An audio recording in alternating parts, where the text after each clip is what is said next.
רק הצטרפו אליי. עכשיו, האורח הבא שלי הגיע אלינו מארצות הברית, והוא מוביל טרנד עולמי של מעבר לתזונה טבעונית. בינתיים הולך לו לא רע. אפילו פה בארץ 500,000 אנשים צפו בהרצאות שלו ביוטיוב. חלקם מצטרף למלחמה שלו למען זכויות בעלי החיים. כשאני אומר מלחמה, אני מתכוון לזה. הוא אישית מוגדר כטרוריסט בקנדה וגם בארצות הברית. אז איך ילד יהודי טוב מדטרויט הופך לאחד האנשים הכי שנויים במחלוקת בשנים האחרונות? קבלו את האקטיביסט גרי יודרובסקי.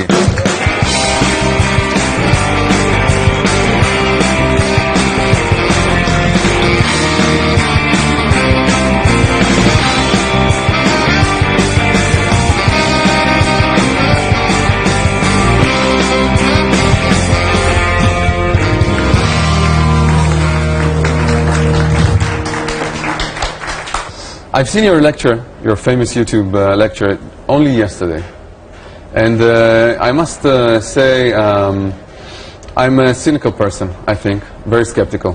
And when I saw it, I thought, okay, he has some very interesting points.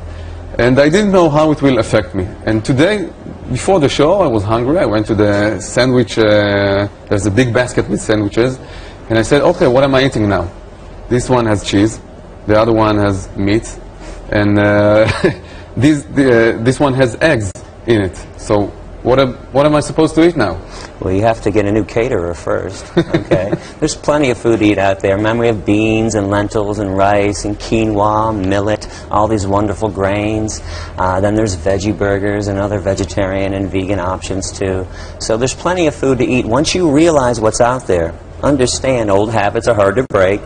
New habits are hard to form. When I first went vegetarian back in 1995, I lived off of peanut butter and jelly sandwiches for like 3 months straight. But once I realized there's ethnic food, and as we talk about ethnic food, falafel, tabbouleh, hummus, I mean, people in America clamor for your food over here.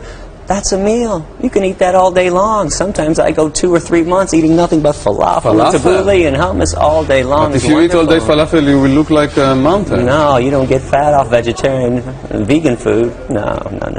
Okay, tell me the secret after. Exercise is important too, though. Yeah, don't just sit around all day. Let's talk about your personal experience. How did you become a vegan?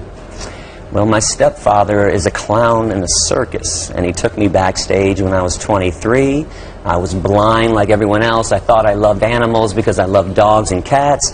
So I went backstage to see an elephant, and he was chained up. His front left foot, back right foot to the cement floor. This is how all elephants in the circus are kept. So it hit me like there's a big movement against using animals in circuses. Absolutely. It was nothing but a slave show. I realized that at the moment. It also made me realize where my food came from. So I went to a slaughterhouse on my own to see what was going on. Thornapple Valley Pig Slaughterhouse in Detroit, Michigan in 1993. And it was a concentration camp. It was Auschwitz. It was Birkenau. When you have beings being treated like nothing, when they're being ripped away from their family members, when they're being killed, when they're being laughed at and mocked and ignored, that's a Holocaust. So it made me think that I didn't want to be a cruel person. Most people I know aren't evil people, but most people don't realize their daily choices support evil. Do you think it's really necessary? Do you really believe it's the same? I think it's worse. Killing people and killing animals? Yeah, I think it's worse. When we talk about the Holocaust, we have 6 million Jews. You can add the other 6 million blacks, gypsies, mentally retarded people. In America today, 30 million innocent beings will be murdered for a sandwich. Every year on this planet, 60 billion land animals and 90 billion marine animals are killed. That's a Holocaust of monumental proportion. These are cows, and we're talking about people. But that's what the Nazis said. These are Jews, they don't count, I'm a Nazi, and I count. And this so is what you really don't see a do. difference between animals and people? Absolutely not, especially when it comes to pain and suffering. We all suffer in the same way. We all feel pain in the same way. A knife in my throat is just as painful and harmful as a knife in a cow's throat, in a chicken's throat. As a Jew, don't you get strong reactions for using that comparison? It's usually positive. I'm having nothing but success here.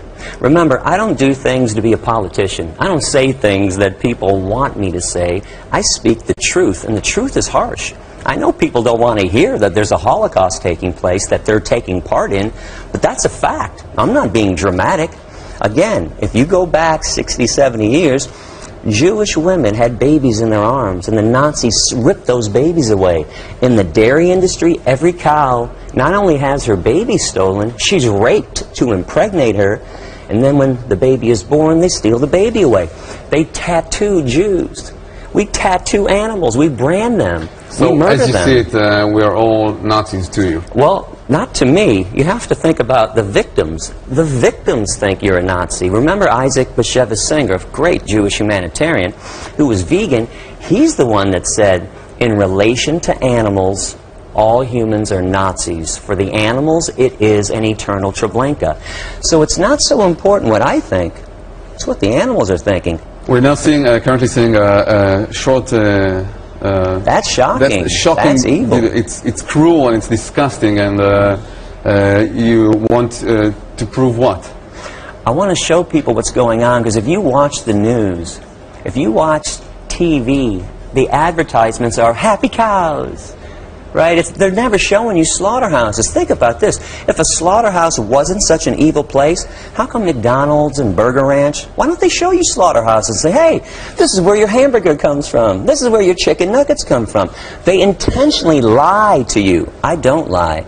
I intentionally tell you the truth, because I think if you saw what was going on in the slaughterhouse, no logical person could choose to continue to eat animal flesh and the things that come out of animals. Yeah.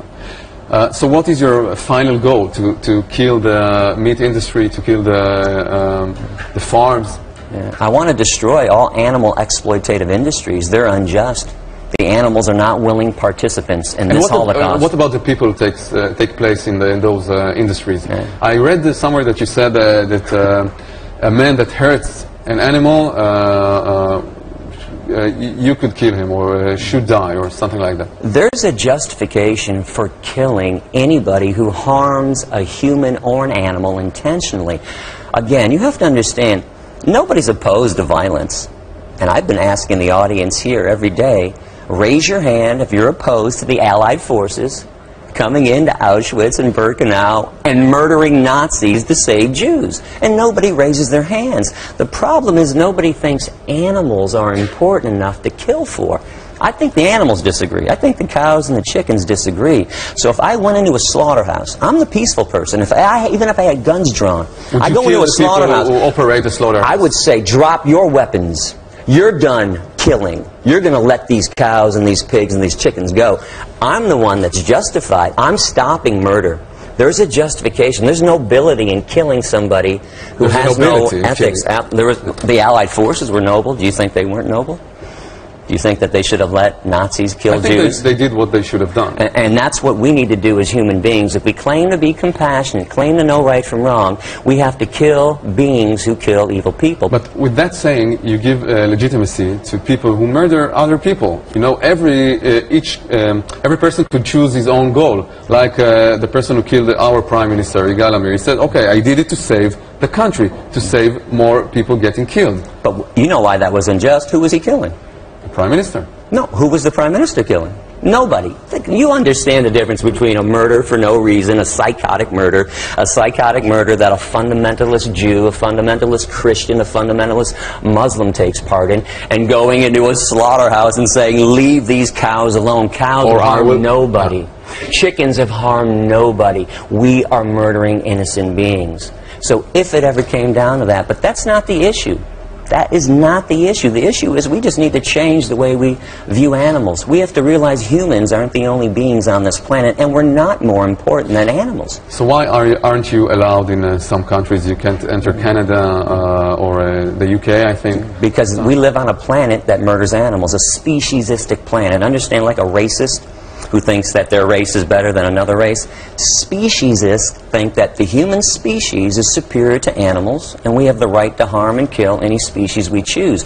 So why would countries who murder animals want me to come in there and open people's eyes and get people to change? Were you surprised from your success in Israel? I've always noticed that over the years, if I talk to people who have been oppressed, if I do a classroom full of Jewish people, if I do a classroom full of women, full of Hispanics, black people. People who have been oppressed understand oppression. So I'm not surprised that Israel is embracing veganism right now and embracing me. We've been oppressed way back into Egypt times and to this day still, depending on what part of the world you're in. So people who have been harmed understand why it's wrong to harm somebody else. So you really think you have a chance? I think there's a chance. I mean, it kind of depends on which day you ask me. You ask me when I'm in Israel for the last 10 days and people are embracing me, I think, yeah. I think Israel could become the first nation on this planet to abolish concentration camps once and for all. You ask me on a bad day when people are screaming and yelling at me, wanting to fight, I'll say, no, I don't think it's possible. But keep in mind, no injustice can live forever.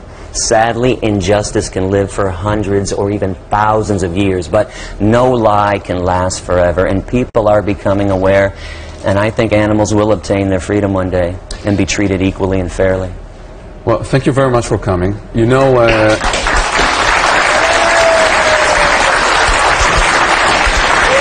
the Jewish New Year's Day is in 2 days, Rosh Hashanah, as you say it in America. I would like to give you a Rosh Hashanah gift. It's a special organic seeds.